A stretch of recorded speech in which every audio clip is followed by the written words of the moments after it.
Property taxes in China. Is this the final nail in their property market? Let's have a look. Good afternoon, everyone. Florian.Heise here, and welcome to another episode of HeiseSays. Grab your stein of coffee. I want to have a look at this article from news.com.au, which is discussing, well, property taxes in China. So China's Xi calls for progress on property tax in a drive for prosperity. So, yes, the old strategy of more taxes, taxing your way into prosperity. Well, you know, the communists could give it a try. The fact that communists have property tax kind of mixes it up a bit. So, China's President Xi Jinping warned against government over-promising on social welfare amid a push to achieve common prosperity by mid-century, while demanding progress on a long-awaited property tax that could help reduce wealth gaps. Okay, they'll reduce the gaps in wealth. What happens when you reduce, discrepancies? Well, you just drag everyone down. China, still an outwardly socialist country, has vowed to reduce inequality after years of breakneck growth, while stressing that people should still work hard to create wealth. In an essay in the ruling Communist Party journal Shu, published by the official Xinhua news agency on Friday, Xi also called for China to vigorously and steadily advance legislation for a property tax. Now, a property tax is a tax leveled on property, okay, and in a communist nation, but apparently you have private property ownership in China. China has mulled such a tax for over a decade, but faced resistance from stakeholders, including local governments themselves, who fear it would erode property values or trigger a market sell-off. Yeah, that's what's going to happen. And what do you think it would mean for Australian property, everyone? It would go to the moon. It would be another positive for Aussie property, so long as our property tax is cheaper. Such a tax could curb rampant speculation in the housing market, which is currently under intense global scrutiny as developer China Evergrande Group struggles with a debt crisis.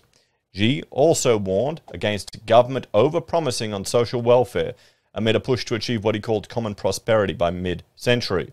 Common prosperity is a broad policy drive to narrow the gap between rich and poor. Now, whenever they try to narrow the gap between rich and poor, you know what happens. The commies have tried it before. It has involved a wave of regulatory crackdowns on excesses in industries including technology and private tuition.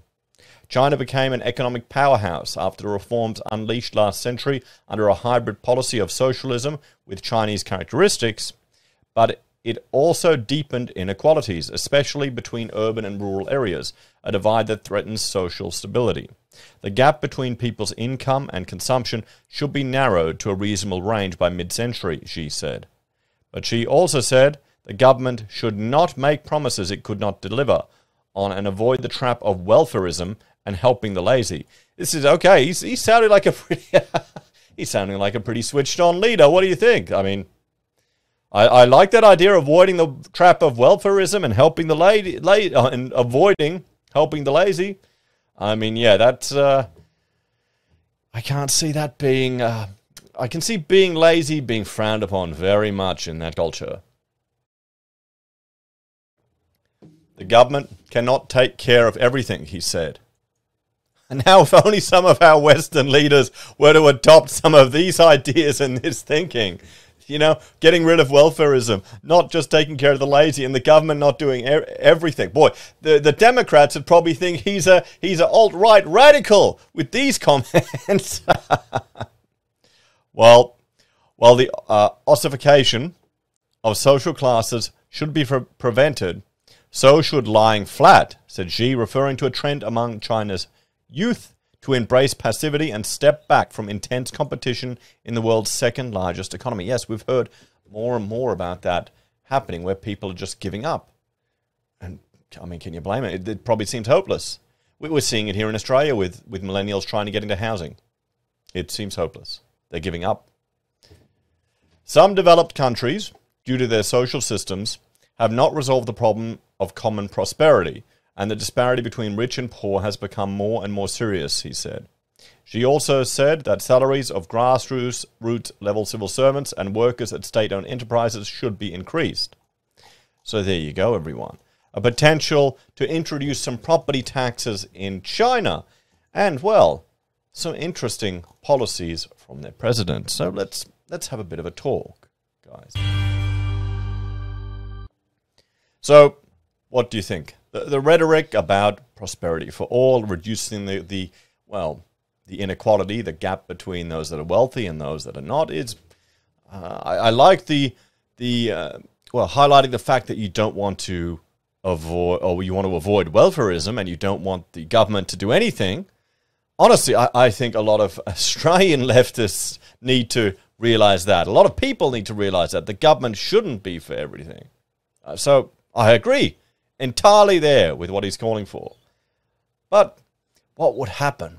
What would happen if a property tax was introduced in China? Well, it certainly might put a dampener on. It might crash their property sector. It might have a significant impact on property there. With how many people that are throwing everything in, punting on property, hoping it will go to the moon. Generations of wealth put into property. And then you've got holding costs that are going to be at high levels. So, yeah, that might have an impact. And then, what will Australia look like? We're an attractive destination for property investors. Maybe they'll find a way to invest their money here, but, it's gotten harder. They've cracked down on it. The cryptos all stopped too. So maybe that's why. What do you think, everyone? Let me know your thoughts and opinions on this one in the comments down below. If you're a fan of the channel and enjoy the content I put together here, there are a few ways you can support us.